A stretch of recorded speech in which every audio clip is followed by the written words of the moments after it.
It is the end of November, and so I have my book stack that I read right next to me. I'm currently in a different location. I'm actually at my desk, filming this quite early, but let's just get started on what I read this month and what I dropped because I dropped two books. The very first book, which I'm very sad about because I pre-ordered this one, and I was very excited for it, is The Things Gods Break. I was so excited for this. Like, it's even like sprayed edges and everything. I was so excited for this book. So excited. I made it halfway through this book before I dropped it. I don't give my books I dropped ratings, but this, I'm so disappointed. I don't know what happened with this. It felt so disjointed. I don't know how to explain it. Just, it felt extremely disjointed. It might also be because I don't like the character of Boone, and he's a prominent character in this. Um, but some of the things that Lyra does just piss me off so much. I'm just like, I can't do it. Legitimately, I think I got about 45% through this before I went, no, my brain is going to melt if I continue reading this. I don't know. And there are pop culture references in this one this time around. Like TikTok. So if you don't like pop culture references, don't pick this book up. No. But there's just something disjointed with it, and I didn't even bother to like check how it ended. Um, but yeah, no, this was an automatic no. Um, it's just sad because I really enjoyed the first book, but second book not so much. Which leads me to the next book that I read, which was For Whom the Bell Tolls. Um, you're going to see a pattern that I picked a lot of books that have over like 500 pages. Probably a mistake to do it this month because I had some insane shit happen in my life this month. But this book, I was warned from the very beginning that I was going to cry. Now, I did cry once, one entire time. And it was when the main character of Lily reunites with her cat. I don't know what that says about me, but yeah, that's the only time I cried in this. There were some very emotional scenes in this. This is a very like trauma heavy book, obviously, because it takes place in hell. Um, but well, not hell, but like the afterlife, hell is involved. But like it's a very emotional book, and there is quite a bit of split in this between Belle and Lily. Um, and I will say he has a tail, and the tail goes somewhere. That's the only visual I will give you, like I did um, with the tendrils in the first of the Crucible books. So this one, I knew I was gonna cry. Did not cry as much as I thought I was going to, but I really enjoyed this. I'm very happy that I read this in the beginning of the month and not the end because let's just go with I had a very unexpected emotional ending to my month. Um which I won't go over here. But yes, I do recommend this book. This one is a lot of fun to read. It's very quick too, and they set it up. Um, JC sets it up for a second book, which I'm pretty sure there's a second book confirmed. I think there's a second book confirmed. I cannot remember if there is a second book confirmed. It's not on pre-order or anything yet, but if you're looking to have a good cry or a good way to look through trauma, pick this book up. It's actually really good.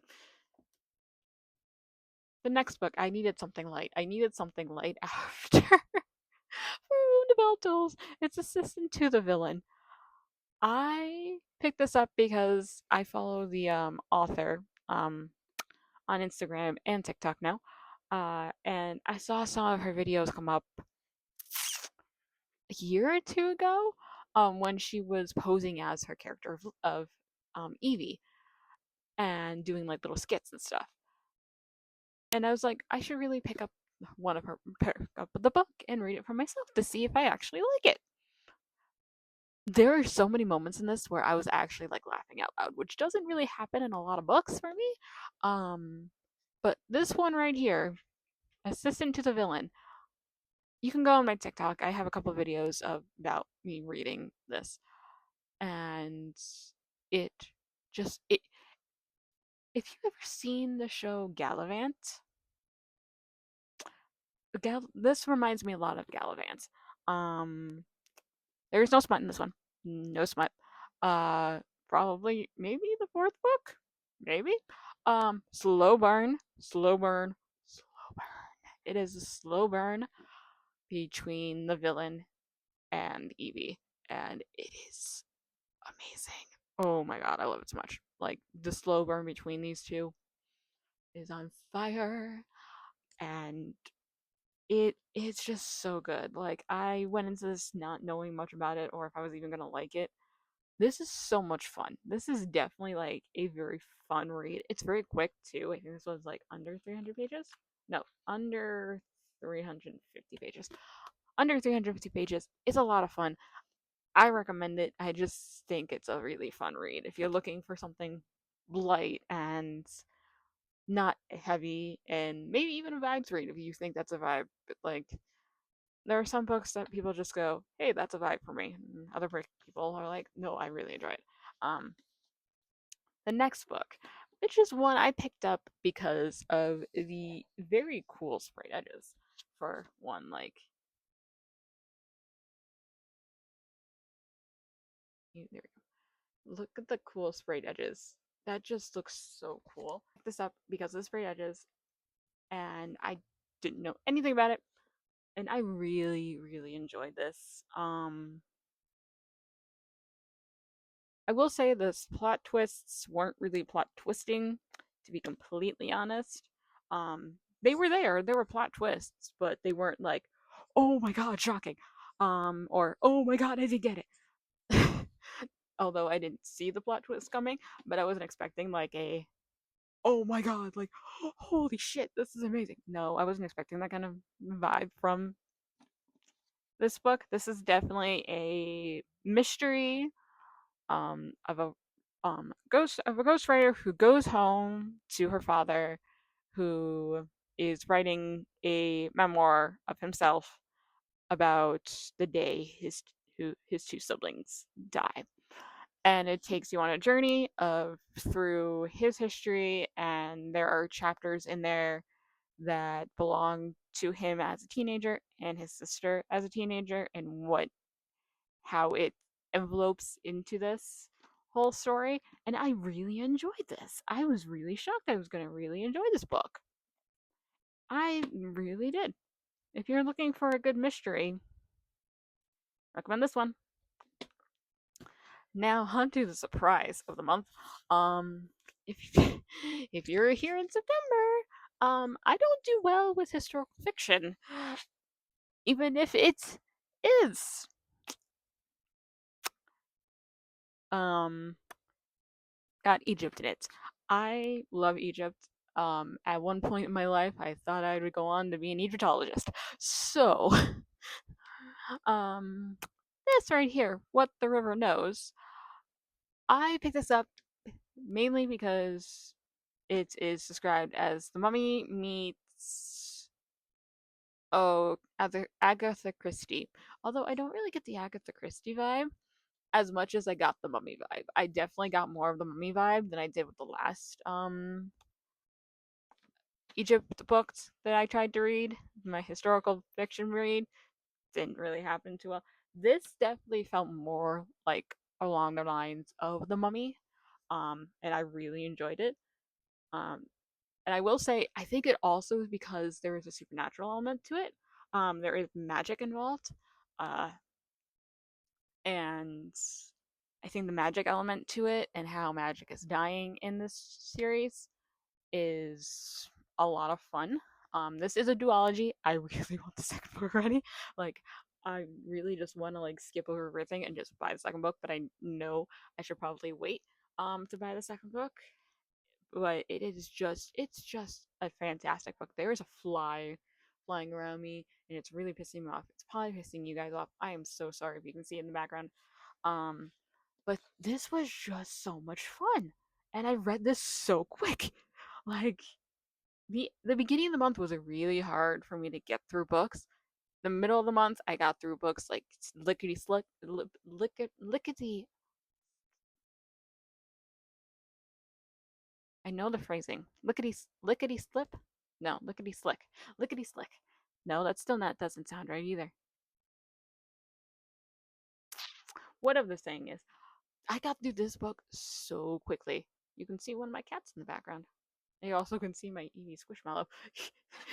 But I got through this book so quickly, and again, there are certain points of this book that I just were humorous, and like there is a video on my TikTok of me just going, "Yeah, that's a great explanation to how that chapter ended. Wait, like that's exactly bloody hell. Like that's exactly how I felt after reading that chapter." I'm like, "Oh well, shit." I love this book more than I thought I was going to. Especially for historical fiction. And I've been burned before with historical fiction, so this just took the cake for me. I think this was definitely my favorite read of the month. Um, so if you haven't read this yet, and it is a two-book series, so the ending does. My cat is about to climb up. Mm. Oh, he almost slipped. um, this does end a cliffhanger. This is Salem, by the way. This is Salem. It just does this does end in a cliffhanger. Um, a very rude cliffhanger. I'm going to murder someone in the next book. I will murder someone in the next book if it doesn't end well. I'm assuming it ends well since it's a duology, but if it doesn't end well, I will kill someone. And my cat is like wants snuggles. Then on to the final book that I read, kind of read the first chapter and went no, is On Wings of Blood. This it's even got sprayed edited and everything. Didn't go for sprayed editors. Apparently, I got the sprayed editors version of it. Was recommended through Bookstagram, Book Talk, BookTube. First time I've been burned so far, but I feel like this is definitely more of a you're either gonna like it or you're gonna hate it kind of book. Um, and personally, I I couldn't get to the first chapter of this book, which sounds horrible, but I could not get to the first chapter. And then I also went on a rant on my TikTok about how some authors, I love you guys, I love you, I really do, and I'm a writer myself. I give my characters unique names and unique spellings to names. Can we stop giving our characters last names that make absolutely no sense? What the fuck is this character's last name? This male character's last name? It's reminding me of there's a fanfic from years ago, years ago, probably over 15 years by now. My Immortal. If that rings a bell with any of you guys, that's what his name kind of reminds me of. And I'm just going, oh fuck, that kind of just taints everything for me. Um, because My Immortal, which was a Harry Potter fanfic from years ago, that was it's the most it's the most like horrible fanfic I have ever experienced in my entire life. This is like the worst fanfic that you will ever read. And that's saying something. And the main character had like 15 names attached to her. I'm not kidding. And it also makes me think of like when I say this next thing, I mean it in the way of like there's a meme of a white blonde blue-eyed woman with standing next to a chalkboard with the names of her future daughter on it, and it's like Kaylee and Taylor and Shaylee. Like it's got like the Lee at the end, and it's like at the very end it's circled to what it is, and it's like the most ridiculous name in the entire planet. Some authors really just mash letters together and go, that's they're gonna be their name. And I don't mean it in like a cultural way or an ethnic way. Like I'm not talking like Asian or like African American or like South American, anything like that. I'm not talking about that. I'm talking about when authors just go keyboard crash, like no keyboard smash, and they go, okay, there's a last name in there somewhere. Let's figure out where it is. That's how his last name sounds. And I'm okay. I am 32. I am 32 years old. I have dealt with the insanity of weird names in fiction. Hell, I have used weird names in fiction. But apparently, my line is if you have a very weird last name that I'm not even gonna try and attempt to pronounce, you're on the chopping board. You're on the chopping block. Like you're out of here. Like apparently that's my line now. 32 years living on this planet, and that's my fine line when it comes to novels. If you have a, I hate to say even weird because there's so many last names in this universe, but like in fantasy, high fantasy, post apocalyptic, and dystopian, we sometimes the names are just weird, and sometimes you just gotta go, yeah, no, not doing that. That's not happening. Mm-mm. That was this for me, minus the writing. The writing is not that good in this either, in my opinion. But this was an automatic no for me. Could not get through it. Again, only got to chapter one and couldn't get through it. I really wanted to because I like the aspect of dragons and vampires together, but it just didn't appeal to me. But my nails match the book though. Isn't that pretty? Did not plan that. But yeah, that's all the books I read in November this month.